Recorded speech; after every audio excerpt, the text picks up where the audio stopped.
سلام كما يتخونو كبراتنا كبرانا تخاتلتي تقراي برودكاست سيرفيس نعلة سولوس 19 قنبت كلتاشن 19 عام تمرس زي تدالو حدشتنا قدستن حابريتاتاتنهم لايك شير سبسكرايب مقبارك تكاتولنا بخبر بمعدامنا بزرزراتهم كنسقاقركم بريزيدنت ليتنال جنرال تادس ورد زتبابع زعارتات يقبر كامزولو تقاليتهم حدش زي شلخو مستراو زرر بلزقنا بوزحات قداتك علي علام ازي حدش زشلخو مستر بزعبا تقراي ايرتران امحران زملكت كوينو اب تزرب حدا جونوسايدر اب تقراي بزفتصمو هلقيت قطعاسن كلهم كالي مس مارشال برهان جولا زلو جنرال قنا اب تقراي زتقتل سب يلن انت زغتل نيرو زخل سب اي مترفن كبل يزرام بزعبا ولقايتو انت زاري بلوم ات جنرال الشعبيان موقع بزعبا زقبر زلو مدلاون تزاري بلوم ات زخونه اديتينغ زي بلو زررب كم زلو كان أربعين بعفار نتقراي كياتوا نخلت عمالتات خلكيلن زنحا شغط زعنا تشكركرت دحر ملقاغن داقم كم زت عاقتا تقليتهم بعد محاويسكا شعبية لغي قوام زبها البوتاتات زملكت زتصري حابريتا كون جمي رمالو بخالي حابريتا بوان جنوسايداو كينات تقراي إيدن قوانتن كوينم اب حاجز حزب تقراي السرحو زنبرو السناداتي بالرخشون تفتاوي تكشون بسنكيت امدو عفلالاي مفتارم الزرارة بزعبا خوينم بخالي وقن ناب السودان معقوبي سدتنياتات تندبا حدا قابار حاوي تخصيتهم اي تبين مكرو بزعوات حدش سمرت استبهالو الدابة مبرهي هيبولهم اي تبين مكرو مساعي تعلم قبر واحد بنيتورك بموطات زفلت حدا كابتنك اي بوليتكا ودقات تقراي مخاني زنقرلهم جنرال يوهانس قبر مسكال منقاق كي تعدم كون ابكينات كفر يكبل مزرابو ترير تعامو قجمو والله اب موداتا بريزيدنت فرنسا ايمانويل ماكرون ببعل تويتو استتصفعلو مخنيات تزاريبلو ከፍተኛ ህዝብ በፍጹም አሁን እኮ በተለይ ዋናዎቹ የሚባሉት ከፊት ያሉት በወታደራዊም ሆነ በሲቪል አመራር ከፊት ያሉት ሰዎች ከዚህ በኋላ ፍርድ እንጂ እኛም ሆነ ሌሎቻችንም በፍርድ እንጂ ከዚህ በኋላ ዳኝነቱ ምንም የሚለየው ከዚህ በኋላ አንድ ሰፈርም ነን ብለን አላምንም። ምን ያውን ለምሳሌ ከወያኔና ከብልጽግና በትለኝ እኔ ሁለቱን ላወዳድር የምችልበት አይደለም። አሁን የደረስኩበት ድምዳሜ እንደውም በተሻለ ወያኔ ትልቅ ስህተት ምናልባት ኢትዮጵያ ላይ ኃጢአታችሁን ተናዘዙና ንስሐ ግቡ ቢባል መጀመሪያ መናዘዘው ከዚህ ሰውዬ ጋር አንድ ቀን ቆሜ ድጋፍ የሰጠውበት ያንን ቀን ነው መረግመው። እንደውም ያኔ ለተጎዳው ሳናስብ ካብይ ጋር ተለጥፈን የትግራይን ህዝብ ያው ሁሉ ማት እንዲወርድበት በርግጥ ጥፋተኛ ወያኔ ነው ትልቁና የሚወስደው ወያኔ ህዝብ አልቋል። እውነት ለመናገር የትግራይ ህዝብ አልቋል። የትግራይ ህዝብ መሞት የሌለበት ያለቀ ህዝብ ነው። ምንም ይካድ አይደለም። ህዝብ አይደለም ያለቀው። ነዛተሙን ካሎት አገደስት ዝብልናይ ምዕባለታትን ከነካፍለኩም ኢና بقدامنت بريزيدنت ليتنال جنرال تادس ورد استبابع زعارتات يقبر كمزلو تقليتهم ات جنرال نكون لايتنا وعفار زوفر زولو منسي حاوسكا بوشطاو حماق زتبتاتن عامتات تقراي كأكب زعارتات كمز قبر كقلت زنح خوينهم بمسارة تزاعات وقال دمان مخات زيوفركمن مخات بقزاف قادكم اقواريتكمن بزبل نابسرح كيتا ملسو زنحو نبارات اوالات بوليس كملسو بمقبار حسابو نابتقبار كشرف كمز قبر يفلتهم قالك ابتم ابستنت زربوتان ساعات نسترخبو اوالات اب سرعات قبلومن قصالي قعزو سرحتهم ونادهيبهم مثل علو تمررحكم شن بوليس تقراي زات يوم لو انت دما بريزيدنت ليتنال جنرال تادس ورد مثل علو تمررحت كالات فتحن داينتن بزعبا دحنتا وسقات اكالات فتحن داينتن عملكيتو ميت اكايدولام ابت مدرخ اب اكالات فتح تقراي بحف الشام اما خلاي بيت فرد كتما مقاله دما بفلاي بزعبا زنصلالون اي دحنت سقات بزملكات بزرزر مبره زقربون تخون اتتصقم زلعنت نمفتح دما وحاصيرن نوحن غيزي بزعبا كفصم زغبهم غدايات زرزر ميت بمكاد اب حبراو سمع كم استبصحه تحبيرو لام اب ماخلا بيت فرد كتما مقالن شوعتين كفلاته كتمان طواريص صنح قلقالوت بقلطفن مجمارون امر ردا تبصحلام بريزيدنت تادس ورد اب العلاقات فتحن داينتن زقات امزلو ناي حسنا صقامات غيزاو محدار تግራይ باغباو كم زغنزاو بمحبار استفتيرو زل صقام زلعنت مفتاح دحنت مررحن سموان ابيات فردن محاور فتحن بزتامامن اغباب وحسن مغبارن تحتاتنت نمرغغاصن مثل علواي بيت فرد تግራይን بيرو فتحن بحوار بالعل تغرت كم سرح رغاغيص كبل بيت صفت بريزيدنت يو صبصي بزولام اززنا تبغسو تغباراو كخون تصبيت بزحات كوينو اب تግራይ زرزل بوليتيكاو حماق زولدو ناب عفار زخد زلو مناسي كونام كاب تግራይ ببوليتيكا فلالاي زوصو اكالات غدايم سلام منقد كفت حزات وقال اب حصيروان متغبار كجمر كم زغباون ተገሊጹላ ምምሕዳር አብይ አሕመድ ኣብ ውሽጢ ሕወሓት ዝተፈጠረ ፖለቲካዊ ንቕሓት ተጠቒሙ ትግራይ ንሕድሕዳ ክትዋጋ በዝሒ ዘሎ ዕጡቕ ኣብ ዓፋር የሰልጥን ከም ዘሎ ንፈለማዋን ዓለምለኻዊ ማዕኸን ዜና አፍሪካን ኢንተለጀንስ ከም ዝጸብጸበ ይፍለጥ እዩ جنرال تادرس بحيل برت ممحدار سقوطات وراكلات كالعلا باسم معكم زبطح تقلتم بقدام كابي سمانيا توكلتن عبيت عدن اندرتان ابدجن بيرو كيدوم نيروم زبل اتي زرخمنا حبريتام تابي لعل بيرو ممحدار اندرتا استفتم علوا هتوت مفتحن تزيت وايبوم نابقصال قالسي كم زمرحون كم زفلوتي تحبيرم مس بريزيدنت جنرال تادرس دما تراغيبوم حلافي بوليس كوميشن جنرال غبر ديلاون كم درخبومن بحفشا سفح عتازو سرزتم كيادن بمغلاص توكلتن عبيت عدن اندرتام قلت قوام افليچو ملو تبايلوم ዓለምለኻዊ ማዕኸን ዜና አፍሪካን ኢንተለጀንስ ከም ዝጸብጸበ ይፍለጥ እዩ ኣብ ወርሒ መጋቢት ኣብ መራርሓ ትግራይ ዝተፈጠረ ምፍንጫል ስዒቡ ፕሬዝደንት ነበር ጌታቸው ረዳ ናብ ፌደራል መንግስቲ ከም ዝኣተዎም ማዕረማዕርኡ ድማ አብይ አሕመድ ኣብ ዓፋር ዕጡቕ ሓይሊ የጣይሽ ምህላው ይጸብጺቦም እቶም ዕጡቓት ቁጽሮም ኣማይት ምናልባት እውን ብዙሓት ተሽሓት ክኾኑ ይኽእሉ ናይ መወዳእታ ዓላምኦም ንህዝባዊ ወያነ ሓርነት ትግራይ ሕወሓት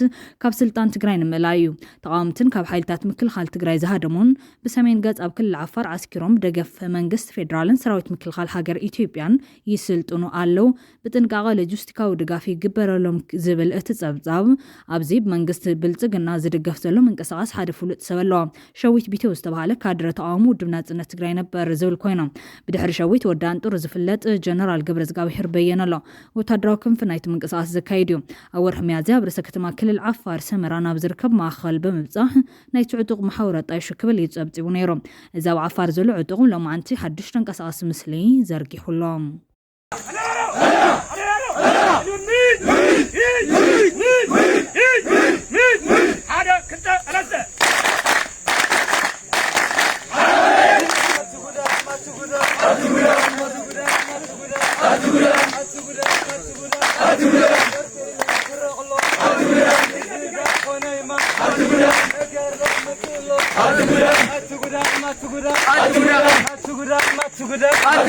فاتم لمن طلو زيد حنيمة نجر لمن طلو أتقودا ما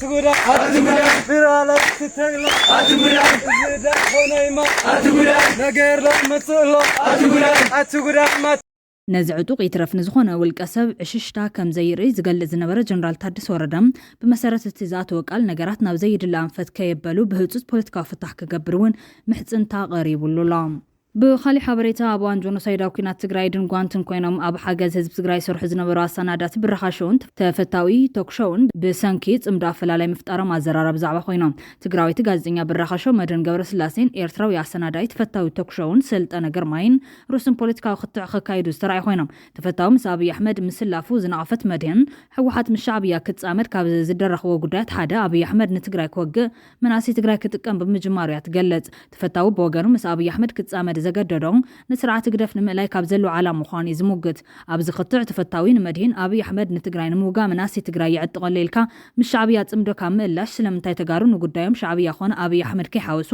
ዘይውድዎ ክብል ዝሓተተ ኮይኖም መድሂን ብወገና ምስ አብይ አሕመድ ኮይንካ ንሻዕብያ ክትኣልን ከለኻ ላላውነት ኤርትራ ናብ ሓደጋ ዶ ኣይወድቕን ዝብል ሕቶ ያተቐርብ ዝኾነ ኮይኑ ዞም ኣብ እዋን ጆኖሳይዳዊ ኩናት ትግራይ ኢድን ጓንትን ኮይኖም ኣብ ሓገዝ ህዝቢ ትግራይ ዝሰርሑ ዝነበሩ ተስፋታት ርክብ ህዝብታት ትግራይን ኤርትራን ዝኾኑ ኣሰናዳቲ ብራኻሾውን ተፈታዊ ቶክሾውን ብሰንኪ ጽምዳ ኣፈላላይ ምፍጣሮም ኣዘራራብ ዛዕባ ኮይኑሎም እንት ልክሮ ሓስቡ ዋላ ኩናት የምጽእ ድሕሪ ጽምዶሲ ኩናት ዝስዕብ ተገደደ ግን ኣብ መንጎ ህዝቢ ትግራይን ኣብ መንጎ ህዝቢ ኤርትራን ዝትኮስ ጥይት የዝሕል እዩ ጠመንጃ ንቁልቁል ይደፍእ እዩ ዝብል እምነት ግን ክልወካ ይኽእል እንድዩ ክትሕስለኺ ብወገን ኢትዮጵያ ኩናት ዘኽፍተልክ እንተኮይኑ ሕጊ ናይ ኢትዮጵያ ዘጥሕስን ኩናት ዘጀምር እንተኮይኑ ኩናት ዘስዕብ ዘሎ እንታይ ኢሳያስ ንባዕሉ ኣብ ሎሚ እንታይ ኩናት መጻኢ حراي منغسي إثيوبيا تግራይ ኣብ ትሕቲቱ መሓደር ሓንቲ ላዕላዊት ክልል እያ ማዓት ሕቶታት ኣለዋ ኣብ ማእኸላይ መንግስቲ ኢትዮጵያ ኮይኑ ግን ካብ ሰራዊት ትግራይ እንዳፍረሰ ድዩ መንእሰይ ትግራይ ንዓንዳ ወለድዩ ኣብ ዓፋርን ካልኦት ከባቢታት ኢትዮጵያን ሓራ መሬት ኢሉ ሂቡ ቀለም እንዳቀለበ ዕድቅ እንዳሸከመ አንጻር ትግራይ ዝስልፍ ዘሎ መን እዩ እዚ ኩናት ማለት ይኮነ እንድዩ ታይ ማለት እዩ ኩናት መሰሎም ቋይ ንሶም መድን አንጻር ትግራይ من مسلو ምዕራብ ትግራይ ትብሎም ዘለኹ በዓል ሸዊት መሰል ትግዲ ብዛዕባ ምዕራብ ትግራይ ይኩን ዝብል ዘለኹ መንግስቲ ኢትዮጵያ ኣብ ዓፋር ወሲዱ ዘስልጥኖም ዘሎ ተጋሩ መንእሰያት እዚ ኩናት ማለት ኣይኮነን ድዩ እዩ ከመይ ተጋሩ ደኮን ከማኺ እሞ ኣብ መንግስቲ ኢትዮጵያ እኮ አንጻር ክልል ኣምሓራ ከምኡ ገይሩ ድዩ መንግስቲ ኢትዮጵያ አንጻር ኦሮሚያ ክልል ከምኡ ገይሩ ድዩ መንግስቲ ኢትዮጵያ ፍትሓዊ ኮይንካ መራእዮ ፍትሓዊ ኮይንካ ራእዮ ነገር የለን ድዩ ሕጂ ኣብኡ No. حق اندا شفتك حق اندا دفتك كان خنعلي نقيلن مغنياتو زيسي على السوشيال ميديا زي بمعلتو زوكا بمعلتو مصيام مجلس زهبو اكلات اندهالو እነዚህ ከመይ ጌርካ سلعنا لهم اوفيشال ترايون سلعنا لهم اوفيشال ترايون من كما ابزي ناي عبالهم تم عفار زخدو حواتنا كو خم يبلو له حواتنا كو يمت مال مقالستنا زنورو تغارو ስለዚህ መንግስቲ ኢትዮጵያ እንድሕር ዘይድግፎም ተኮይኑ ዓፋር ታይ ገብሩሉ ዓፋር ኮላ አላው ግዛት መሬት ትግራይ መሬት ኢትዮጵያ ቆዩ እንድሕር መሬት ፍቃድ ሂብካ እንድሕር ተሰልጥኑ ሃሊኻ ታይ ማለት እዩ ትድግፎ ለኻ ማለት ኣይኮን እንዴ እዚኣ መልሰለይ ማ ንሰግድ እኮ ሓንሳ ጻድቃን ኖ أنا قد تحطوا يا حتيته أنا حتى كوكاي أب جزءاتها أب لا وجزءاتك زخونا حيلي أمتيخا تسلطنت هالليخا وتادراوي لا نقول تسلطنت وتادراوي سلطنا عند هذا وتادراوي عتكي عند هذا أمريتو وحسنا خللا تغيروا عند حرزه سلطن هالليو أمها أنصار أب تحتيخا نزلا حنت العلاويت كل انت سلطن انت هالليها إذا كوينات مالتي يكون نديو سكتورغو ملي انت اي مسلكي انت اي حتى كيدما ابي تግራይ አትምልሶ ዘለዎ ትማሊ TDF ኮይኖም ንትግራይ ዝተቃለሱ ዝተጋደሉ እዮም በዓል ሸዊት ማለት እኮ ረዲዮን ነው ማለት ክስቡ ኩል ነይሮም ኣብ በረኻ ኸይዶም ነዚኦም ሕቶኦም ሕዚ ብዛዕባቶም ቆልዑ ካልእ ግዜ ክነልዕሉ ኢና ግን ብዛዕባ መንግስቲ ኢትዮጵያ ማለት ትግራይ እያ ንኩናት ትጉስኩስ ሰላም ሻዕብያ ስለተዘራረበ ሰላም ክልቲኡ ህዝቢ ሰላም ይግበር ማለት እዚ ክልቲኡ ህዝቢ ሰላም ይግበር ማለት ኣብ መንጎ ህዝቢ ትግራይን ህዝቢ ኤርትራ ንስኻትኩም አንተ እኮ ትገልጾ ነርካ አንሳዕ ምኽዘረብ አንተ ትገልጾ ነርካ ስለዚ ሕዋት ህዝቢና ህዝቢ ኤርትራ ህዝቢ ትግራይን ሰላም የድልዩ እዩ ስለዝበልናስ ምስ ሕዋትና ተባኢስና ኢና ስለዚ ኤርትራ ኩናት ነይሮኩም ኣይፈልጥኒ مسيز بيرتا صل نيركم ما يفلتني مسيز حزب شغاطين عين نقديو حزبي سلام وين نقول زلنا حزب يترى حزب تግራይ سلام يزبሃል كودال حزب حال شغاط عين نقديو حزب انا مساي باس نيركم او ኤርትራ ዘሎ ህዝብ አትዕዲ ሻዕብያ ተጨቆኑ ዝነብር ዝምበር ነፃነት ዘሎ ህዝብ ይብልና ህዝብ ዝብሃል አቋርጾ ናብ ካሊ ሓበሬታት ተሰጋጊርና ጀነራል ዮሐንስ ገብረ መስቀል መንጋገ ከይተዓደምኩን ኣብ ኩናት ኮፍሬ ክብል ምዝራቡ ተሪር ተቃውሞ ገጢሞም እታ ኣብ ጀኖሳይዳዊ ኩናት ትግራይ ሓደ ካብ ተሓተቲ ጀነራላት ኢትዮጵያን ኤርትራን ዝኾነ ጀነራል ዮሐንስ ገብረ መስቀል መንጋግ ለሞን ህወሓት ምሻዕብያ ጽምደ ትፈጥር እንተኮይና ከይተዓደምኩን ኣብ ኩናት ኮፍሬ ክብል ከም ፈርሲ ጨኖ ብዕራይ ንኩናት ዘለዎ ድሌት ኣብ ኣደባባይ ክዛረብ ተራእዩ ዘሎ ይኹን እምበር ኣሰናዳኢ ርዮት ሚድያ ጋዜጠኛ ቴድሮስ ጸጋይ ነቲ ብዝቐደመ ዘይናሳሕ ጨካነ ጀነራል ተሪርና ፌታ አውሪዱሎ ጀነራል ዮሐንስ ገብረ መስቀል መንጋግ ናብ ከምዛምሰለ ህውኽ ምንቅስቃስ ዝደፍኦ ዘሎ ሳበን ብዙሓት ነባራት ኣመራርሓ ዝረአ ቂምን ቅርሕንትን ምዃኑ በቀረባ ዝፈልጥዎ ሰባት ይዛረቡ እዮም። ጆን መንጋግ የሚሉት ሰውዬ የማይጠየቅ እንዳይመስለው አሁን ፍጅት ውስጥ ተሳትፈህ ሆድ እስኪተረተር ድረስ የሰበሰብከውን ገንዘብ እበላለሁ ብለህ ልታስብ እያሰብክ ከሆነ እየተሳሳትክ ነው። ንገሩት። ይሄንን ጥምረት ብለን እንመጣለን ሲሉ መንግስት ባይጠራኝም እንሄዳለሁ። እንደዚህ ለፍጅትና ለጭፍጨፋ መቋመጥ አጸያፊ ነገር እንደሆነ ንገሩት። ቆሻሻ እንደሆነ ንገሩት እና አሁንም እድል አለ ብሎ ሲያምን እንዴ አብይ አህመድ እንዴ እኔን የመሰለ ባሪያ እያለሁ እንዴ ላከኝና የመጨፍጨፍ ወልፌን ልወጣ እንጂ የሚል መልእክት ነው ሲያስተላልፍ ያየነው። እርባናውን ለአብይ አህመድ ለማረጋገጥ የተሻለ ባሪያ መሆኑን ለማሳየት ከፍተኛ ጥረት ያደርጋል። እዛ ላይ ምን ይላል? በይፋ ወጥቶ ቃል በቃል ነው መጠቅሳ ለትግራይ የመጨረሻ ነው። ስለዚህ አብረን ነው የምንጨረሰው ማለት ነው።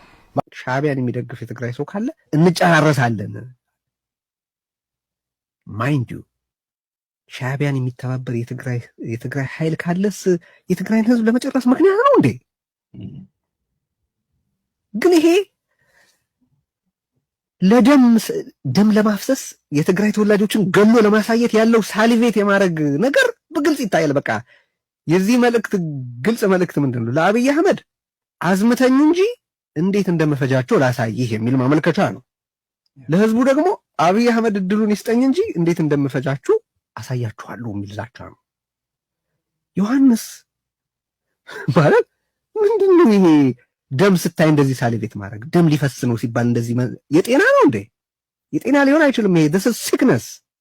ያውም ተፈጠርኩበት። በማንም ህዝብ ላይ ይሄ መደረግ የለበትም። በማንም የሰው ልጅ ላይ ይሄ መደረግ የለበትም።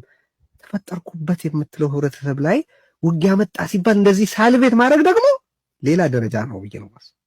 ሌላ ህመም ነው፣ ሌላ ስንኩልነት ነው። ናብ ካሊ ሓበሬታ ትግራይ ብሮድካስት ሰርቪስ ተሰጋጊርና ፕሬዚዳንት ፈረንሳይ ኢማኑኤል ማክሮን በበዓልቲ ቤቱ ዝተጸፍዐሉ ምክንያት ተዛሪቦም ሰበይቱ ንፕሬዚዳንት ኢማኑኤል ማክሮን እናጸፍዐቶ ዘርኢ ቪድዮ ቫይራል ኮይኑሎ። ፕሬዚዳንት ፈረንሳይ ኢማኑኤል ማክሮን በዓልቲ ቤቱ ካብ ነፋሪት እናወረዱ በእዳዋ ክትደፍኦ ምስተራየት ትዋዘእ እያ ነይራ ክብል ገሊጹ እዮም። እዚ ናይ ፈረንሳይ ፕሬዚዳንት ኢማኑኤል ማክሮን መግለጺ ናይቲ በዓልቲ ቤቱ ብርጊተ ኣብ ደቡባዊ ምብራቅ እስያ ዑደት ንምጅማር ካብ ነፋሪቶም ቅድሚ ምብጋሶም ብክልተ እዳዋ እናደፍአቶ ዘርኢ ናይ ቪድዮ ስእሊ ድሕሪ ምዝርግሑ እዮም። እቲ ሞት ብወነብኡ ኣብ ፈረንሳይ ኣርስተ ዜና ኮይኑ ውዒሉ።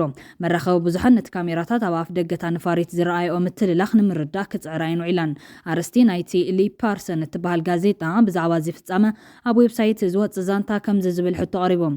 ጽፊዒት ድዩ ወይስ ምድፍፋእ? እቲ ኤማኑኤልን ብርጊተ ማክሮንን ኣብ ቬትናም ኮርዱ ከለዉ ዘርእይዎ ዝነበሩ ምስልታት ብዙሕ ርእቶታት ይልዒሎም ጸኒሑ። ነቶም ካብ 2007 ንትሒዞም ዝተማርዓው ሰብኣይን ሰበይትን ንሱ ተምሃራይ ንሳ ድማ መምህር ኣብ ዝነበሩ ካልኣይ ደረጃ ቤት ትምህርቲ ኮይኑ ማክሮን ድሕሪ ንጋዜጠኛታት ኣብ ዝሃቦ ሓበሬታ ይዋዘዩ ከም ዝነበሩ ገሊጹሎም። ማክሮን ምስ ሰበይተይ ንዋዘይና ነርና ኢሎም። እቲ ፍጻመ ድማ ከም ኣብ ምድሪ ዓብዪ ሕንፍሽፍሽ ዝፈጠረ ዓይነት መዓት ከም ዝበጽሐ እዩ ዝግለጽ ዘሎ። ኣብታ እቶም ሰብ ሓዳር ብሰንበት ናብ ሆናይ ቬትናም ኣብ ዝኣተውሉ እዋን ኣሶሽየትድ ፕረስ ዝቐድሓ ቪድዮ እያ መዘራረቢት ኮይና ውዒላ ዘላ። ክልተ እዳው ቀይሕ ሕብሩ እጅገ ንማክሮን እናደፎም እቲ ሓንቲ ኢዱ ኣፉን ገለ ክፋሉን ሸፊና ኣብ መንጋግኡ ነበረት። ማክሮን እንደገና ርእሱ ንድሕሪት መሊሶም ድሕሪኡ ኣብ ካሜራ ከም ዘሎ ስለተገንዘበም ፍሽኽና በለ ካብታ ነፋሪት ክወርድ ተራዩ። እዛ ቪድዮ እዚኣ ኣብ ኢንተርኔት ብሰፊሑ ተዘርጊሓ። የፈረንሳዩ ፕሬዚዳንት ኢማኑኤል ማክሮን በሚስታቸው በጥፊ ሲመቱ የሚያሳየው ቪዲዮ በስፋት እየተሰራጨ ይገኛል። እዚህ ጋር ልክ የአውሮፕላኑ በር ሲከፈት ሚስታቸው ፊታቸውን ሲገፈትሩ የሚያሳየው ወጥቷል። ይሁት እዚህ ጋር ከዛ በኋላ ከአውሮፕላኑ ሲወርዱ ምንም እንዳልተፈጠረ አስመስለው ለመውረድ ጥንዶቹ ሲሞክሩ ታይተዋል። በነገራችን ላይ ኢማኑኤል ማክሮንን ሚስታቸው በ24 ዓመት ይበልጧቸዋል። አሁን ሚስታቸው 72 ዓመታቸው ሲሆን ፕሬዚዳንቱ ደግሞ ገና 47 ዓመት እድሜያቸው ላይ ይገኛሉ። በ16 ዓመታቸው ገና ተማሪ ያሉ ነበር የተዋወቁት። ያን እርሷ መምህር። ብኻሊ ዜናም ኣይተበየነ መክሩ ብዛዕባ ሓድሽ ስምረት ዝተባለ ውድብ መብርሂ ሂቦም። ኣይተበየነ መክሩ ምስ ኣይተ ዓለም ገብረዋህድ ብኔትወርክ ዝሰሓቡ ከም ዝጸንሑ እዚ ኔትወርክ ሓደ ካብ ጠንቂ ፖለቲካዊ ውድቀት ትግራይ ምዃኑን እዩ ዝንገረሎም። ብዙሓት ወገናት ከም ዝብልዎ ሕዚ እውን ኣብ ውሽጢ ሕወሓት ዝቕፅል ዘሎ ምክፍፋል ምንጩ ናይ ክልተ ኔትወርክ ምዃኑ እዮም። እዘን ኔትወርክ ድሕሪ መስዋዕቲ ቀዳማይ ሚኒስትር መለስ ዜናዊ እናተንከበላላ ንኻልኦት ኔትወርካት እናዓብለላን ዝመፃ ምዃኑን ይገልጹ። ቅድም ኢሉ ናይ ነበር ፕሬዚደንት ትግራይ ኣባይ ወልዱን ብፆትን ኣብ ሓደ ኔትወርክ ከምኡውን ናይ ኣይተ ዓለም ገብረዋህድን በየነን ድማ ኣብ ሓደ ኔትወርክ ብምዃን እናተብላዕላ ፀኒሐን።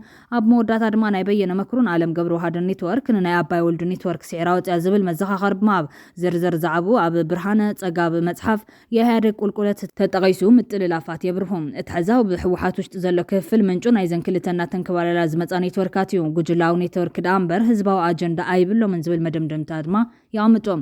ዋላ እኳ ሰማዓንቲ ተሳእኑ ካብ ሕዚ እንድሓር ኣብ ፖለቲካ ትግራይ ብኔትወርክ ዝግበር ሕድሕዳዊ ምጥቕቃዕ ጠጠው ኢሎም ንናይ ሓባር ብሄራዊ ረብሓ ዘገስግስ ሕልሚ ንምሕንጋጥ ሕሉፍ ውድቀት ትምህርቲ ክኸውን ከም ዘሎ እዮም ክሕብሩ ፀኒሖም። ኣይተበየነ መክሩ ብዛዕባ ሓድሽ ስምረት ዝተባሃለ ውድብ ድማ መብርሂ ይብሎም። ሃገራዊ ቦርድ መረፃ ኢትዮጵያ ትማልሰኑ ጉንበት ማለት እውን 18 ጉንበት ኣቆፃፅራ ገዝ ንዲሞክራሲያዊ ስምረት ትግራይ ስምረት ዝተባሃለ ሓድሽ ውድብ ፖለቲካ ጊዜያዊ ኣፍልጦ ከም ዝሃበ ኣፍሊጡ እዮም። እቲ ስምረት ብዝብል ሓፂር ሽም ናብ ፖለቲካ ኢትዮጵያ ዝተፀንበረ ሰልፊ ናብቲ ሃገራዊ ቦርድ መረፃ ብዘቐረበ ሕቶ ዝተመዝገበ ኮይኑ ካብ ትግራይ 100 ሰባትን ልዕሊኡን ፌርማ ከም ዘተኣኸበ ተሓቢሮም። እቲ ሰልፊ ብነባራት መራሕቲ ሕወሓት ዝተመስረተ ኮይኖም ቅድሚ ሕዚ ትግራይ ሊበራል ዲሞክራሲያዊ ፓርቲ ብዝብል ሽም ናብ ፖለቲካዊ መድረኽ ይመፁ ከም ዘለው ተገሊፁ ከም ዝነበረ ዝከር እዮም። ቢቢሲ ስለምንታይ ሽም ፖለቲካዊ ውዳቦም ካብ ሊበራል ዲሞክራሲያዊ ውድብ ትግራይ ናብ ስምረት ከም ዝቀየሩ ንሓደ ካብ መሰረት ትውድብ ዝኾነ ኣይተበየነ መክሮሓቲቶም ሊበራል ዲሞክራሲ እንኽተሎ ስነ ሓሳብ እዮም ሽምና ስምረት ዝበልናሉ ምክንያት ድማ ብሄራውያን ከም ዝኾንና እውን ንምግላጽ ዕላማ ዝገበረ ኢሎም ኣብዚ ሓድሽ ሰልፊ ካብ ፕረዚደንት ነበር ጊዜያዊ ምሕዳር ትግራይ ኣይተ ጌታቸው ረዳ ጀሚሮም ክሳብ ሓላፊ ጉዳያት ኮሙኒኬሽን ትግራይ ነበር ኣይተ ረዳ ሓለፎም ሓዊሱ ብሰንኪ ናይ ህወሓት ምክፋል ካብ ትውድብ ዝወፁ ብዙሓት ላዕሉ ተመራርሓ ትውድብ ከም ዝርከብዎ ቢቢሲ ዝረኸቦ ሓበሬታ የመልክት ስምረት ኣብ ውሽጢ 3 ወርሒ ማኒፌስቶ አዳሊ ጉባኤ ከካይድን በውሕዱ ክሳብ 4,000 ኣባላት መልሚሉ ከቐርብን ግዴታ ከም ዘሎ ዝሓበረ ኣይተበየነ መክሮም ጉባኤው ማዕዝን ኣበይን ከም ዘካይድ ንምውሳን መይጣት ይገብር ከም ዘሎ ገሊጾም ህወሓት ድሕሪ ኩናት ትግራይ ናብ ክልተ መቃሉ ሲዕቡ ኣብ ጊዜያዊ ምሕዳር ትግራይ ከይተረፈን ቅልውላዋት ፈጢሩ ስለዝነበረ እቲ ብጌታቸው ረዳ ዝምራሕ ክንፍ ህወሓት ነበር ብኣብዝሓ ናብ አዲስ ኣበባ ከም ዝገዓዘ ጸብጺብና እምባርና ዝዝከር እዮም ሃገራዊ ቦርድ መረፃ ኢትዮጵያን እቲ ብዶክተር ደብረጽዮን ገብረ ሚካኤል ዝምራሕ ህወሓት እቲ ቦርድ ዝፈልጦን ዝከታተሎን ውዳብኡ ጉባኤ ኣብ ውሽጢ 3 ወርሒ ከካይድ ዝሃቦ መጠንቀቕታ ግብራዊ ዘይምግባሩ ካብ መዝገብ ፖለቲካዊ ሰልፍታት እቲ ሃገር ሰሪዝዎ እዮም ህወሓት በወገኑ ዘቕረብኩ ሕቶ ነባር ሕጋዊ ሰብነት እምበር ከም ብሓድሽ ክምዝገባ ኣይነበረን ብዝብል ንመምርሕታት ሃገራዊ ቦርድ መረፃ ኢትዮጵያ ተግባራዊ ከም ዘይገበረ ይዝገልጽ ሕጋዊ ሰብነት ህወሓት ምስራዝ ሲዕቡ ድማ ባይተ ጌታቸው ረዳ ዝምራሕ ክንፊ ህወሓት ስምረት ዝተባሃለ ሓድሽ ውዳበ ኣብ ሃገራዊ ቦርድ መረፃት ሃገር ኣመዝጊቡሎ ስምረት ቅድሚ መወዳእታ ዝዓመት ኣቆፃፅራ ገዝ ጉባኤ ብምክያድ መራሕቱ መሪፁ ኣብቲ ፖለቲካዊ ስልጣን ጊዜያዊ ምሕዳር ትግራይ ምሰብቃዕ ኣብ መጻኢ መረፃ ክሳተፍ ምዃኑ ምንጭታትና ይሕብሮም ፖለቲካዊ ኩነታት ትግራይ ናበይ ከምርሒ ዝብል ሓያል ሸቕሎት ፈጢሩ ይርከብ ኣብ ሱዳን መዕቆቢ ስደተኛታት ተነድባ ሓደጋ ባርዕ ተኸሲቶም ኣብ ሃገረ ሱዳን ዝዓበየ መዕቆቢ ተጋሩ ዝኾነ ተነድባ ዝተወልዐ ሓደጋ ሓዊ 4 መጽለል ተጋሩ ሙሉ በሙሉ ምስ ንብረቱ ተቃጺሉላ ሎማዓንቲ 19 ጉንበት 2017 ኣቆፃፅራ ገዝ ሰዓት 5 ዝተወልዐ ሓደጋ ኣብ ተነድባ ብሎክ ዲ ተባሂሉ ኣብ ዝፍለጥ ከባቢ ተወሊዖም ካብ ተነድባ ዘዘራረብኮ መጽለል ዝተቃጸለ ተማዛባላይ መጽለሊኦም ምስ ንብረቱ ሙሉ ከም ዝተቃጸለ ገሊጹላይ ሕዚ ኣብ ደገ ተደርዊና ለና ዝበለኒ መጽለል ዝተቃጸለ ወገና ቅድሚ ክረምቲ ምእታው ብህጹጽ በትና ምለስና ክብል ተማሕጺኖም ኣብ ልዕሊ ህይወት ዝበጽሐ ሓደጋ ግን የለን ቀንዲ መንቀል ተባራ ኣብ ምጽራይ ዘሎ እንትኾን ካብ ክሽነ ዝተበገሰ ምዃኑ ግን ሓደ ወገናት ሓቢሮም ለየሎም ኣብ ሃገረ ሱዳን ብተኸታታሊ ብዝተኸሰተ ሓደጋ ባርዕ ብርክት ዝበለ ህይወትን ንብረትን ወገናትና ከም ዝተቃጸለ ዝፍለጥ እዮም እዚ ሓበሬታ ኣብቲ ቦታ ዝርከብ ጋዜጠኛ መድሃንየ ግደይ ዝጸብጸቦ እዮም ብዓፋር ንትግራይ ከይኣትዋን 2 መዓልታት ተኸልኪለን ዝጸንሓ ሸቐጣ ዝጸዓና ተሽከርከርቲ ድሕሪ ምልቃቐን ዳግም ከም ዝተዓገታ ተገሊጾም ጠንቂ ምዕጋት ሸቐጣት ትግራይ ኣብ ዓፋር ኢድ ሓላፍነት ዝጎደሎም ተጋሩ ከም ዘለውን ክግለጽ ጸኒሑ እዮም ሽፌራት ናይተን መኻይን ድማ በቲ ዝበጽሖም ዘሎ ሓንበተት ካብ ዝዓቢ ምትላለየን ክብሉ ኣማሪሮም ኣለዉ እቶም ሽፌራት ነቲ ዝበጽሖም ዘሎ ምንግልታ ኣብቲ የሽፌሮች አንደበት ብዝብል ናይ መላ ኢትዮጵያ ሽፌራት ጉዳይ ዝምልከት ሓበሬታ ዝዘርግሐሉ መርበብ ሓበሬታ ኣብ ዘስፈርዎ ጽሑፍ ኣቑሑት ፈሓም ኣሕምልቲ ዝጸዓና ናብ ትግራይ ዝጓዓዛ ዝነበራ ናይ ጽዕነት መኻይን ኣብ ሜዳ ሰርዶን ራብዓይ መዓልቲ ደው ኢለን ኣለዋ ደው ዝበላሉ ምክንያት ድማ እዚ ሸቐጣት ናብ ኤርትራ ከተሰጋግርዎ ኢኹም ዝብል ምላሽ ይወሃበና ኣሎ ካብ ዝንላዓለ ዝሕፍር ነገር የለን ክብሉ እዮም ኣማሪሮም ዘለዎም ዶብ ኤርትራ ሜዳ ሰርዶ ዲ ዘሎ እዞም ሰባት እንበርከ ካብ ሜዳ ሰርዶ ክሳብ ዶብ ኤርትራ ኣብ ዘሎ ርሕቀት ክንደይ ከተማታትን ህዝብን ከም ዘሎ ይፈልጡ ድዮም ዝብል ሕቶ ብምቕራብ ናብ ኤርትራ ዝሸግር ሸቐጣት ኣሎ ዝብል ስጋት እንተሃልዩ ሓለዋ ዶብ ብምሕያል ዘይሕጋዊ ንግዲ ኣብ ምክልኻል ይግባ ነይሮም እንተዘየለ ካብ ዶብ 600 ኪሎ ሜትር ርሒቑ ካብ ዝርከብ ሰርዶም ኣይተሰግሩን ምባል ጌጋ ይክብሉ እዮም ተቃይሞም ዘሎም ድሕሪታ ማሕበራዊ መራኸቢታት ዝወዓዋዕ ዘሎ ፕሮፓጋንዳ ክሳብ ሕዚ ዋላ ሓንቲ መኪና ካብ ትግራይ ናብ ኤርትራ ወይ ካብ ኤርትራ ናብ ትግራይ ዝኣትወት ከም ዘየላ ይፍለጥ እዮም ዋላ እውን እቶም ናይ ኣሜሪካ ፓስፖርት ሒዞም ኣብ ጥቃራማ ዝርከብ ድልድል ብምዃን ዶባ ትግራይን ኤርትራን ከም ዝተኸፈተ ሻዕብያ ወታደራቱ ዝሰሓበሎም ቦታታት ከም ዘለው ዝገልጹ ዝነበሩ ኣካላት ሕጊ ኣሜሪካ ንዘይምጥሓስ ድልድል ሰጊሮም ናብ ራማ ከይኣትዉ ናይ ላዕላውነት ጉዳይ ከም ዝኽልክሎም ክገልጹ ከም ጸንሑ ዝፍለጥ እዮም ይኹን እምበር ፕሮፓጋንዳ ሻዕብያ ንምድማቕ ካብቲ ናይ ኤርትራ ቦታ ዘመሓላለፉ ሓበሬታ በቶም ናይ ብልጽግና መቐናቕንቶም ሸቐጣት ኢትዮጵያ ናብ ኤርትራ ይግዕ ዘሎ ዝብል ትርጉም ተዋሂብዎ መኻይን ጠጠው ክብላ ምኽንያት ኮይኑ ይርከብ ኣብ ማእኸል እዚ ግዳያት ዝኾኑ ሽፌራት ግና ሓንቲ መኪና ብራማ ኣቢላ ናብ ኤርትራ ትኸይድ እንተኾይና ካብዚ ሕዚ ዘለና 655 ኪሎ ሜትር ርሒቓ ትርከብ ኣብ ውሽጢ እዚ ነዊሕ ኪሎ ሜትር ዘለዋ ከተማታት ነቲ ሃፍቲ ናይ ምርካብ መሰል የብለን እንዲ ዝብል ሕቶ ብምልዓል ድማ ዘይሕጋዊ ንግዲ ምክልኻል ንሃገርን ህዝብን ዓብዪ ረብሓ ኣለዎ ነዚ ንድግፎ ኢና ይኹን እምበር እቲ ሕጊ ዝትግበረሉ ኣገባብ ከመሓየሽ ኣለዎ ክብሉ እዮም ሓቲቶም ዘሎም በዚ ሓላፍነት ዝጎደሎ ናይ ገለ ተጋሩ ፖለቲካዊ ምትህልላኽ ዝጓሃዩ ወገናት ድማ ናይ ሻዕብያን ናይ ብልጽግናን ሓሽከር ዝኾኑ ተጋሩ ትግራይን ህዝባን ተዓጽያን ተኸቢባን ዳግም ክትጸንት ትህርጊድ ትብሉ ኣለኹም ፖለቲካ ኣፈላላይ ሒዝካ ምቅላስ ንቡርን ድጉፉን እዮም ተሓሽኪርካ ንህዝብኻ ምጽባግን ጸሊም ናይ ክሕደት ታሪኽ ዝብል ወቐሴታ ኣቕሪቦም ኣለዎ ብፍላይ ተኸሊት ሃይላይ ዝተባሃለ ነጣፊ ማሕበራዊ መራኸቢ ኣብ ዘቐረቦ ተሪና ፌታ ንመዓልትታት ኣብ ኣዳመይቱ ዓጽዮሞ ትባለ ተኸፊት ተባሂሉ መሊሶም ኣብ ሰርዶ ዓጽዮሞም ክበላሽር ዝኽእል ዝጻዕና ተበላሽሎ ማለት እዮም ካብ ኣዲስ ኣበባ እውን ንትግራይ ዝጻዕና የለዋን ካብ ትማል ጀሚረን ክብል ዘዘኻኽር ኮይኖም ንኤርትራ ይኸይድ ትብሉ ናይ ብልጽግና ኦሮሞ ከደምቲ ብዛላምበሳ ኾነ ብራማ ዋላ ሓንቲ መኪና ሓሊፋ ይትፈልጥን ናይ ኦሮሞ ብልጽግና ሓሽከር ንምዃን ብዘይሕንከት ሓስቡ ዝብል መምርሒ ግድን ስለ ዝኾነኩም እምበር እቲ ተቋሪጹ ዘይፈልጥ ብኣድገ በቐሊ ዝግበር ኮንትሮ ግን እወሎ ክብል ወቒሱሎም ብተማሳሊ መንገዲ ሓሽከር ሻዕብያ እውን ኬላዶ መሬት ለቂቑ ናበልኩም ንገበኑ ብሕሾት ትሽፍኑ ኣለኹም ዝብሉ ቀሲታ ብምቕራብ ኣብቲ ከባቢ ህውኽ ምዕባለ እዩ ዝረአ ዘሎ ክብል እዩ ሓቢሩ ዘሎ ብድሕሪ እዚ እንታይ እዩ ህውኽ ምዕባለ ዝብል ሕቶ ንባድ መሓዊስካ ሻዕብያ ለቂቑዎም ዝበሃል ቦታታት ዝምልከት ዝፀረየ ሓበሬታ ክህቡ ጀሚሮም ቢቢሲ ሓደ ካብቶም ነዚ ተበግሶ ወሲዶም ምፅራይ ጀምሩ ማዕኸናት ዜና ዓለም ሓደ እዮም ኣብ ቀረባ ደገፍቲ ሕወሓትን መንግስቲ ኤርትራን ከም ዝኾኑ ዝንገረሎም ገለ ጸለውቲ ማሕበራዊ ሚድያ ጽምዶ ብዝብል ምሕዝነት ንምፍጣር ዝገብርዎ ዘሎ ምንቅስቓስ ብዙሕ ከዘራርብ ምጽንሑ ይፍለጥ እዩ ዝበለት ማዕኸን ዜና እቲ ተበግሶታት ኣብ መንጎ መንግስታት ኣስመራን ኣዲስ ኣበባን ምትፍናን ኣብ ዝዓመቐሉ ይካየድ ምህላው ድማ ዝያዳ ኣቓልቦ ወስሒቡ ከም ዝርከብ ጸብጺቡሎም ካብ ዝሓለፈ ሰሙን ጀሚሩ ገለ ካብቶም ደገፍቲ ሓድሽ መንቅስቓስ ሰራዊት ኤርትራ ሒዝዎ ካብ ዝጸንሐ ገለ ከባቢታት ትግራይ ከም ዘንሰሓበን ዶባት ከም ዝተኸፈተን ኣብ ማሕበራዊ ሚድያ ክገልጹ ቀንዮም ቢቢሲ ኣብቶም ሰራዊት ኤርትራ ለቂቑ ይወፅሉ ዝበሃል ከባቢታት ኣብ ባይታ ዘሎ ኩነታት ንምርግጋጽ ገለ ምንጭታቱ ተወኪሱሎም በዚ መሰረት ኣብ ከባቢ ዛላምበሳ ራማ ሸራሮን ከባቢታት ባድመን ዝተፈላለዩ ምንጭታትና ተወኪስና ዝረኸብናይ ሓበሬታ ሓይልታት ምክልኻል ትግራይ ካብቲ ሒዝዎም ዝጸንሑ ከባቢታት ትግራይ ከም ዘይወፁ የመልክት ኢሉሎ ድሕሪ ጀኖሳይድ ኣብ ኩናት ትግራይ ሰራዊት ኤርትራ ኣብ ዝተፈላለዩ ከባቢታት ዞባ ምብራቕ ትግራይን ገለ ከባቢታት ሰሜን ምዕራብን ተቋፂሮም ከም ዝርከብ ሰብ መዚ ትግራይ ክኸሱ ጸኒሖም እዮም ነዚ ክስታት ዝነጽግ መንግስቲ ኤርትራ ሰራዊቱ ኣብ ላዕላዊ ግዛቱ ከም ዝርከብ ደጋጊሙ ዝገልጽ ንመርገጺ መንግስቲ ኤርትራ ብዝጻረር መንገዲ ግን ብፍላይ ብተጋሩ ወነንቲ ሚድያ ካብ ዝሓለፈ ሰሙን ጀሚሩ መስመር ዛላምበሳ ሓዊሱ ገለ ከባቢታት ደው ከም ዝተኸፈቱ እውን ብሰፊሑ ክዝረብ ቀኒሎም ቢቢሲ ሓቅነቱ ብዝምልከት ዝስዕ ምላሽ ይብሎም ካብ ከባቢ ዛላምበሳ ዘዘራረብናዮ ሓደ በዓል ስልጣን ተኸባቢ ሰራዊት ኤርትራ ዝሓለፈ ዓመታት ካብ ዓዲግራት ናብ ዛላምበሳ ኣብ ዘእቱ መስመር እንዳቐሽዑ ቕቡ ወይ ድማ ዓዲ በዓል ስዋብ ዝበሃል ከባቢ ዘርጊሕ ወጸንሐ መፈተሽ ኺላ ኣብ ዝሓለፈ 10 ጉንበት 2017 ኣቋጽራ ገዝ ከም ዝልዕሉ ገሊጾም ቅድሚኡ በዚ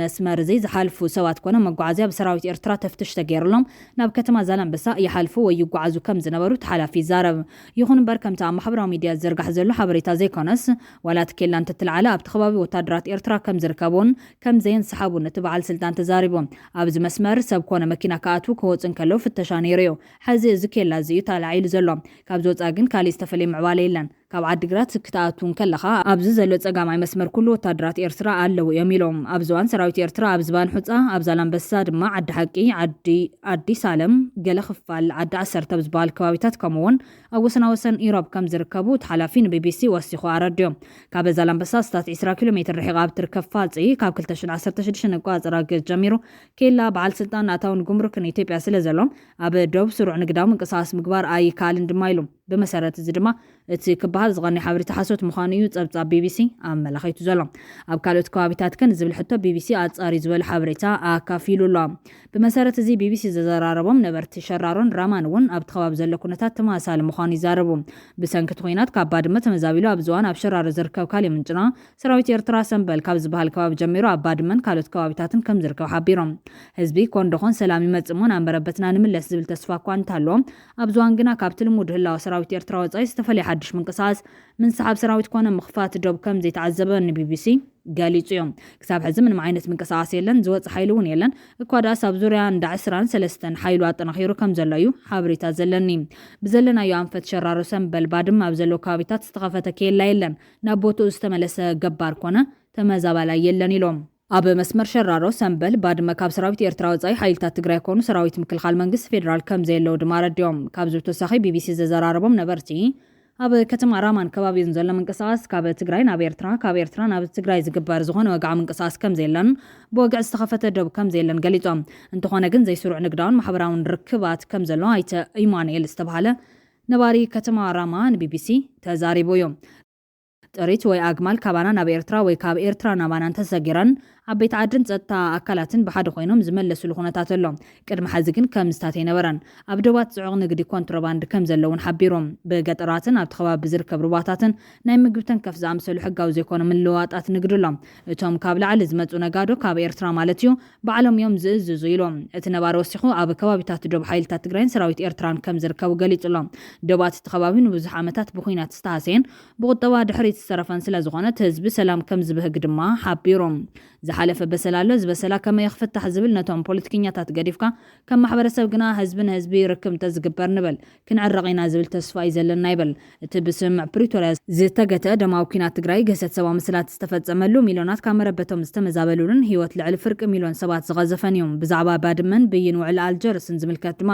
ዝስዕብ ሓበሬታ ካፊሉሎም ኢትዮጵያን ኤርትራን ድሕሪ ካብ 1998 ክሳብ 2000 ዘካይዶ ደባዊ ኩናት ናይ ሞዳታን ቀያድን ስምዕ አልጀርስ ከም ዝኸተማ ይዝከር ብመሰረት እቲ ስምዕ እታ ኢትዮጵያን ኤርትራን ካብ ዝተዋግኡለን ቦታታት ቀንዲ ዝነበረት ባድመ ግዛት ኤርትራን ክትከውን ተበይኖም እንተኾነ ግን ኢትዮጵያ ቀድሞ ኩነት ብምቕማጥ ነቲ ብይን ስለ ዘይተቀበለቶም ክልቴን ሃገራት ናስታት 20 ዓመታት ኣብ ኣይ ኩናት ኣይ ሰላም ኩነታት የንጸኒሐን ኣብ 2018 ቀዳማይ ሚኒስትር አብይ አሕመድ ናብ ስልጣን ድሕር ምድያቡ ንብይን ኮሚሽን ዶብ ከም ዘሎ ብምቕባሉ ምስ ኤርትራ ሓድሽ ስምዕ ሰላምን ምሕዝነትን ከም ዝፈረመ ይዝከር ሓደ ካብቲ ኣብ ኣስመራ ዝተፈረመ ስምዕ ዶብ ኣብ ባይታ ክንጸር ዝብል ነይሩ እንተኾነ ግን እቲ ስምዕ ኣብ ግብሪ ከይተፈጸመ ድማ ክልቴን ሃገራት ብሓባር ዝወፈራሉ ደማዊ ኩናት ትግራይ ብ2020 ተወሊዑ ዝብል ኮይኑ ብድሕሪ ዘሎ ምዕባለ ግን ውዕል አልጀርስ ዝበሃል ብወግዓዊ ብመንግስቲ ኤርትራ ብተደጋጋሚ ተጣሒሱ ወታደራት ኤርትራ ገበን ጆኖሳይድ ኣብ ትግራይ ፈጺሞም እቲ ውዕል ሞይቱ ጥራሕ ዘይኮነስ ኢትዮጵያ ካብ ኤርትራ ብወያነ ሳንኩ ኣፍ ደገ ባሕሪ ክምልስ እየ ትብል ከም ዘላ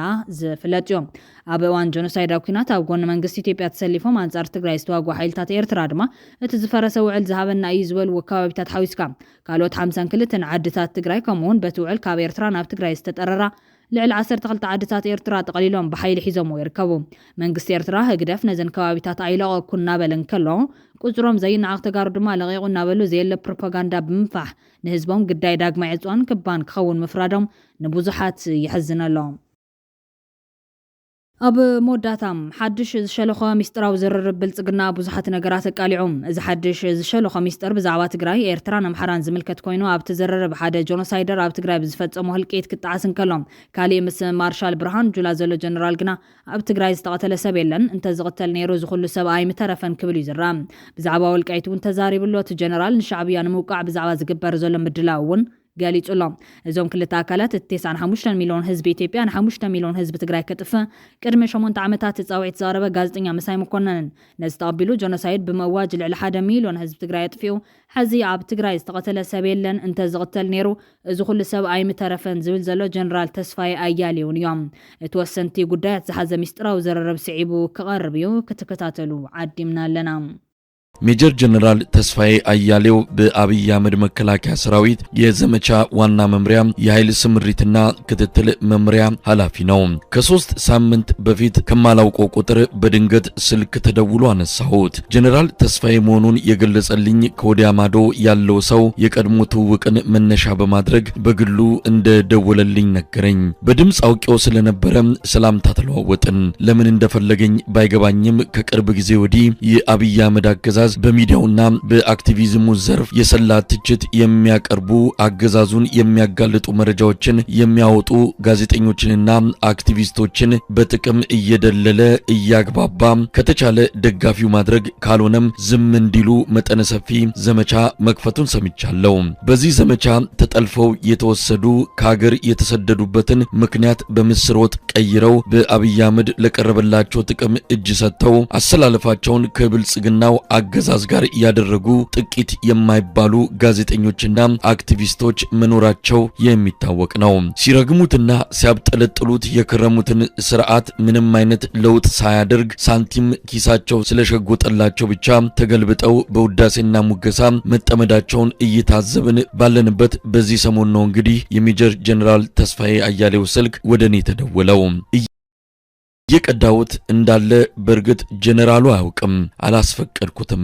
ባንድም ይሁን በሌላ ለጊዜው ምክንያቱንና መንገዱን ባላወቅኩበት ሁኔታ የድምጽ ቅጂው ሌላ ሰዎች ዘንድ ደርሶ እጅግ አሳሳችና አደናጋሪ በሆነ መልኩ ተቀነጫጭቦ በማህበራዊ ሚዲያው ላይ እንዲሰራጭ ተደርጓል።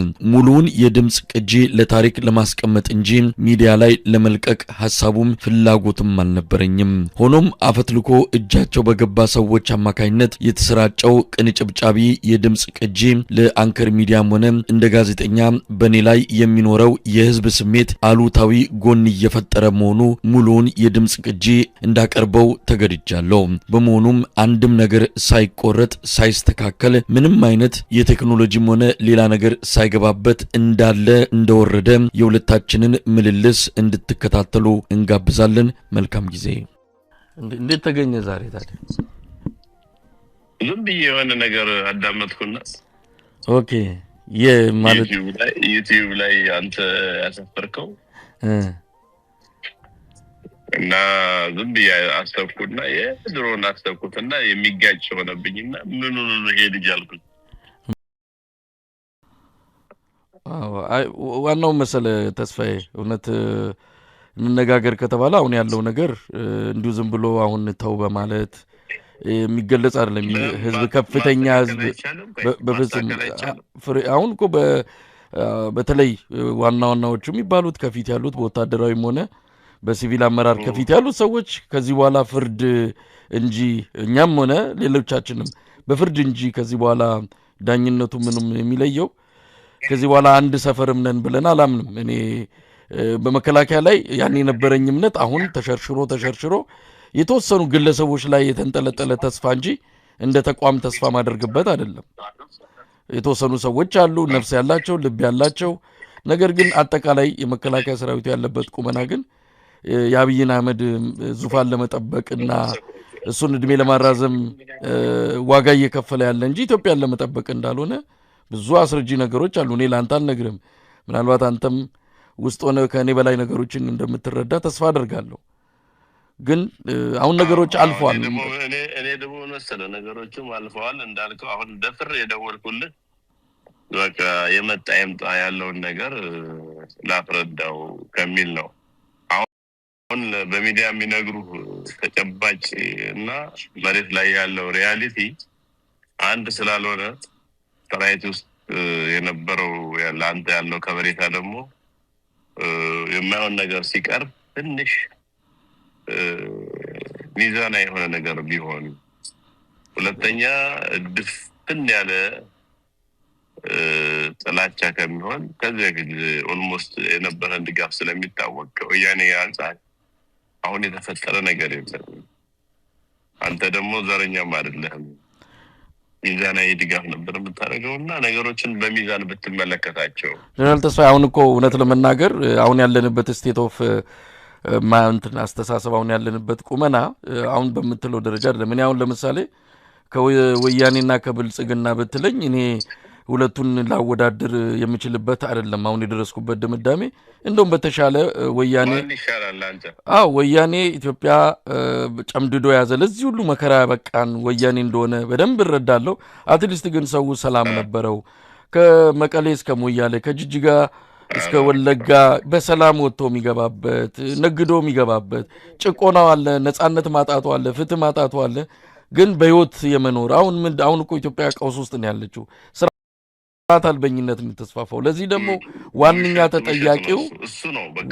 ተጠያቂው ደግሞ የስርዓቱ መዋቅር መሆኑ ይህ ምንም እውነት የአደባባይ እውነታ ነው። ጀነራል ተስፋዬ በዚህ እንኳን መከራከር የሚገባ አይመስልም። ልንገር እኔ ከኔ በላይ ስለዚች ሀገር ስላለው ጸጥታ ሁኔታ የሚያውቅ የለም። ታውቃለህ፣ እኔ ውስጥ ነው ያለሁት። የሚወራው ሁሉ ውሸት ነው። ኢትዮጵያ ሰላም ናት። በምንድን ነው እስቲ ሰላም ምንድን ነው? አዳምጠኝ። ውጪ አሁን ፋኖ ሰኔ ምናምን እያለ የሚያወራው ጀስት ሜኪንግ ቢዝነስ ነው። እናንተ ደግሞ እዛ ውጭ ያለውን ነገር መቀበል የለባችሁም እንዳለ። እስቲ እንዴት ነው ብላችሁ ለምን አትመጡም? እኔ ላመቻች ናና ኦን ግራውንድ ያለውን ነገር ይያደርግ። ጀነራል ተስፋዬ አሁን እርግጠኛ ነኝ መሬት ይዘን ሀቅ ይዘን ነው የምናወራው። አብዛኛውን የአማራ ክልል ወረዳ ቦታዎችን በቁጥጥሩ ስር ያደረገን ፋኖን አይን ውስጥ የሚገባ ትግል እንዳላደረገ ምን ማለት ነው? ውሸት ነው። እንደዛ አንደኛ ቁጥጥር ያደረገው የለም። እንዴት? ሁለተኛ እንደዛ ስንል የባሰ ህዝቡን እያስጨረስ መሆኑ ማወቅ አለብን። ህዝቡ እኮ ወጥቷል። አሁን የትኛው ወረዳ የትኛው ቀበሌ? እኔ ላይቭ እዛ ሆኜ እደውልልሃለሁ። የት ቀበሌ ሲተቆጣጣ? አሁን ቋሪት በእናንተ እጅ ነው ያለው። ቋሪት እሱም የለም እኛም የለም ቋሪት ከሆነ ሰሜን ሸዋ በርካታ ወረዳዎችን የሚያስተዳድሩት ሰሜን ሸዋ ሙሉ በሙሉ በመከላከያ ተነስ እንግዲህ 100% ነው የምነግርህ በየወረዳው ሰው ሰጣለሁ ከፈለክ ነው አይ እኛም እኮ መረጃዎች አሉ ወደዚህ ወዲህ ነገር ባንገባ እኔ ብልህ አንተ ከዚህ በፊት ሚዛን አይነ ኖ አብይ ጥሩ ነገር የምታወራ የነበር ኖ ትልቅ ስህተት ነው የሰራሁት እውነት ለመናገር በህይወቴ የሚጸጽተኝ አብይ የሚባልን ሰው ለአንድ ቀን መደገፌ ራሱ ትልቅ ስህተት ምናልባት ኢትዮጵያ ላይ ኃጢአታችሁን ተናዘዙና ንስሐ ግቡ ቢባል መጀመሪያ መናዘዘው ከዚህ ሰውዬ ጋር አንድ ቀን ቆሜ ድጋፍ የሰጠውበት ያንን ቀን ነው መረግመው እውነቴን ነው ማለት ይሄ ሰውዬ በኢትዮጵያ ፖለቲካ ክስተት ላይ መምጣት ያልነበረበት ከመጣም ደግሞ ቶሎ መሸኘት የነበረበት ሰው ነበር ግን እድል ጣፋንታችን ሆነና በዚህ ሰው አሁንም የማቀቀን ያለንበት ሁኔታ ነው እውነት ለመናገር በዚህ ደረጃ ነው መረዳው እኔ ያጋንኘው ከጥላቻም ተነስቼ ሳይሆን መሬት ላይ ያለውን የህዝብ እኛ እኮ መሬት ላይ ያለን ከውቅያኖስ ማዶ ስላለን አይደለም መሬት ላይ ያለውን እያንዳንዷን ነገር በመናነበው ልክ በተረዳንበት ልክ እኔ ኢትዮጵያ ቀውስ ውስጥ እንድትገባ አልፈልግም እኔ ለዛ ነው የደወልኩልህ የሚነግሩ ነገር ሁሉ እውነት አይደለም ክሪስ አርግ ቼክ አድርግ በቃ ለምሳሌ ያንተ የነበረን ተሰሚነት የሚያወርዱ ነገሮች ሲነግሩ ያን እንደ እውነት አድርገህ ስትዘግብ ክብርህን ነው የሚቀንሰው ኖ አይ ክብር እኔ እንደውም አሁን ያኔ የነበረኝ ክብር ከመንግስት ጋር ሆነን የነበረን ክብር እንደ ክብርም አልቆጥሮም አሁን ነው ለህዝብ ለተጎዳ ለአማራ ህዝብ ለኦሮሞ ህዝብ እንደውም ያኔ ለተጎዳው ሳናስብ ከአብይ ጋር ተለጥፈን የትግራይን ህዝብ ያ ሁሉ ማት እንዲወርድበት በርግጥ ጥፋተኛ ወያኔ ነው ትልቁና የሚወስደው ወያኔ ህዝብ አልቋል እውነት ለመናገር የትግራይ ህዝብ አልቋል የትግራይ ህዝብ መሞት የሌለበት ያለቀ ህዝብ ነው ምንም ይካድ አይደለም ህዝብ አይደለም ያለቀው ወታደሩ ወይም ደግሞ የታጠቀው ኃይል ነው እንዴ ህዝብ ያልቅ ኖሮ እኮ የሁላ ህዝብ ሆነ አታየው ነበር አያው ህዝብ ሰላም አይፈልግም ነበር ጀነራል ተስፋዬ እውነት ለመናገር እንደው አንተም እኔ ላንተና ቅን ልቦና ላላቸው መከላከያ ውስጥ ላሉ ኢትዮጵያ የመከላከያ ሰራዊት ጥሩ እውነት ይሆናል ብለን ተስፋ ያደረግንበት አንድ ወቅት ላይ ነበር እንደናንተ አይተን ግን እናንተም ያው የዚሁ ሰራዊት ተባባሪ የዚሁ የአብይ አህመድ የጥፋት መንገድ ተባባሪ ነው የሆናችሁት አንድ ቀን እናንተም ንስሐ ግቡና ይሄንን ስርዓት እውነት ለመናገር መከላከያው የኢትዮጵያ ዘብ ነው መሆን ያለበት የስርዓት ጠባቂ መሆን የለበትም ኢትዮጵያውያን በአራቱ ማቅጣጫ ድንበር እየጠበቃችሁ አይደለም በአሁኑ ሰዓት ድንበር የሚጠብቅ ሰራዊት የላትም የሰራዊቱ በሙሉ መንደር ነው የገባው አለ በዛ አንደኛ ኢትዮጵያን የሚጠብቅ አሁን ብትጠይቀኝ የት ለምትለኝ እኔ ድንበር ላይ ነኝ አልነግርህም የት እንዳለው ግን አንተም ታውቃለህ ሌሎችም ያውቃሉ ጠላቶቻችንም ያውቃሉ ድንበራችን ይተጠበቀ ነው ክብራችን እያስጠበቅን ነው የውስጥንም ያሸነፍን እየጨረስን ነው እያንዳንዱ ከኋላ አገራችን እንድትተራመስ የሚያደርግ ከውጭ ያለ ኃይል እኛ ሁሉ ጊዜ በስራ እየሰጠን መጥፎ አስተሳሰብ እንድንይዝ የሚያደርገን ጠላቶቻችን ናቸው እናንተንም ከውጭ ያደራጃሉ ውስጣችን በፍጹም ተስፋዬ በዚህ እንኳን የኛንም ትግል እውነት ለመናገር ምክንያት የሌለው በሌሎች የሚነዳ ማድረግም ከባድ ነው እንትኑ እኮ ትልቅ እስካሁን ሚሊታሪ ነው አለ ኔጎሺዬሽን የሚደረገው ለምን እናንተና የሚመለከተው የሚዲያ አካል ወርቀኛ ከመንግስት አኳያ ለምን ውጭ ብለን የሆነ ቦታ የምትፈልጉት ቦታ ለምን አንናገር ለምን አንፈታውም ኢትዮጵያን አንድ እናርጋት ኢትዮጵያን ሰላም እናርጋት ሌላ ምን አለ ቁልፉ እጁ ላይ ያለው ይሄ አብይ የሚባል ሰው ነው አብይ አህመድ ከዛ ገለል ቢል እኔ አብይ አህመድ ባለበት ኢትዮጵያ አብይ አህመድ ባለበት የትኛውም ድርድር ኢትዮጵያ መፍትሄ ታገኛለች ብያላምንም ይሄ ሰውዬ ነው የኢትዮጵያ ችግር ይሄ ሰውዬ ካልተወገደ በስተቀር ባንድም ይሁን በሌላ ከዛ ስልጣን ቦታ ዞር ካላለ ኢትዮጵያ ውስጥ ብንወያይ ብንሰለፍ ብንነጋገር ትርፉ ድካም ነው ይሄ ሰው እውነት ለመናገር ጤነኛም አይመስለኝም። ያ ብዙ ጊዜም እንደምንለው ጤነኛ ሰው አይደለም። አገሪቱን በእንደዚህ አይነት መከራ ውስጥ ከቶ 10 ሚሊዮን ሰው ዛሬ ተርቦ የመንግስታቱ ድርጅት ትላንት ያወጣው እኮ ሪፖርት ነው እሱ ኮሪደር ልማት እንደዚህ አይነት ቀልድ እውነት በኢትዮጵያ ህዝብ ለኢትዮጵያ ህዝብ ይገባዋል? በጣም እኮ ነው የሚያሳዝነው። ይህንን መንግስት ደግፎ ሞቀም በራሱ ነገ ከነገ ወዲያ ወንጀል ኃጢአት ተደርጎ ሊያስጠይቅም ይችላል። በታሪክ ሊያስጠይቅ ይችላል፣ በፍትህም ሊያስጠይቅ ይችላል። ተስፋዬ ለማንኛውም ለእንትን በጣም አመሰግናለሁ።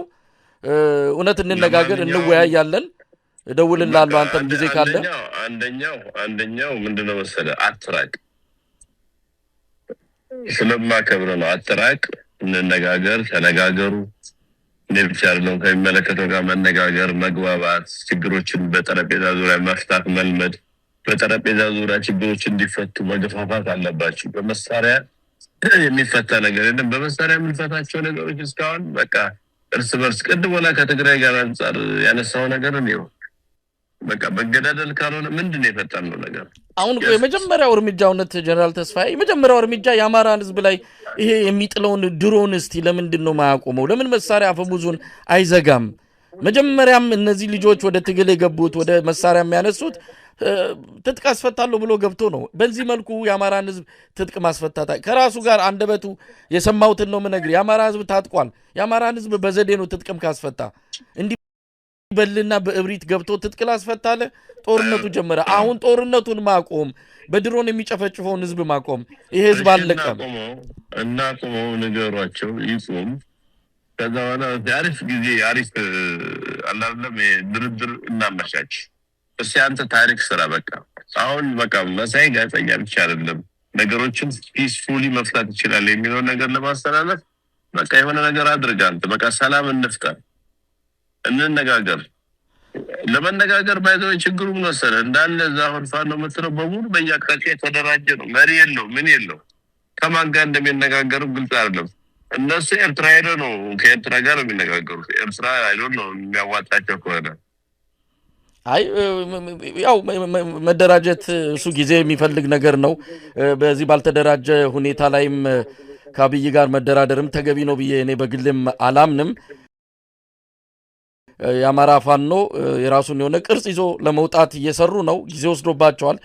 መንገራገጭ አለ። ያ ነገር አልፎ ጠንካራ የፋኖ አደረጃጀት እንደሚመጣ ጠብቃለሁ። ግን ከምንም በላይ ያልከውን አንድ ነገር አስምረን ብንሄድ ጥሩ ነው።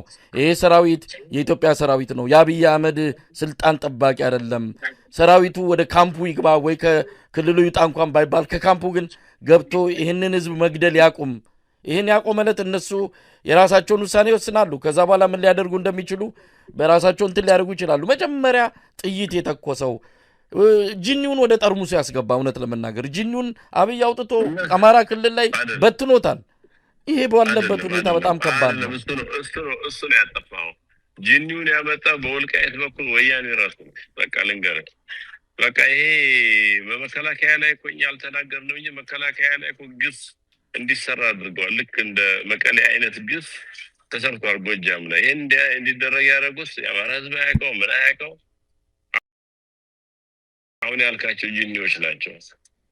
አብይ ወይ ደግሞ ሌላ ሰው አይደለም። እኔ በቃ ያለውን ነገር ይረዳል ብዬ ነው የማስበው። ለማንኛውም እስቲ እንደዋወል። በጣም ጥሩ ነው። እንኳን ደወልክልኝ። ያለፈውን ነገር እንተውና አንተም ያልሆነ የምታገኘው ኢንፎርሜሽን አትዘግብ፣ አዳምጥ። ኢቭን ለማርሻልም ደውል፣ ወደ እኔም ደውል። በቃ እንሰማማ፣ እንደማመጥና ፒስ እንፍጠር። በቃ አሁን ኦልሬዲ እስካሁን የሞተው ሞተ። ከዚህ በኋላ ቅድም እንዳልከው እንዳይሞት ምን እናርግ ነው እኔ በቃ አትሊስት በቃ ፌር አይነት ነገር አድርገን ነገሮችን ፒስፉል እንዲፈቱ እንስራ ነው። እኔ ምንም ምንም አይደለም። በቃ አትሊስት በቃ ልብን ስለማቀው ነው። በጣም አመሰግናለሁ ተስፋዬ። በቃ በጣም አመሰግናለሁ። ደውልልሃለሁ። እግዚአብሔር ይስጥልኝ። ቴንኪዩ በጣም እሺ። እኔም አመሰግናለሁ። ክቡራትን ተኸታተልቲ ትግራይ ብሮድካስት ሰርቪስ ነሰዓት ዝተዳለው ሓደሽትን ኣገደስትን ሓበሬታታት እዚኦም ይመስሉ። ላይክ፣ ሼር፣ ሰብስክራይብ ምግባር ስለትከታተሉና ኣዝና ንመስገን።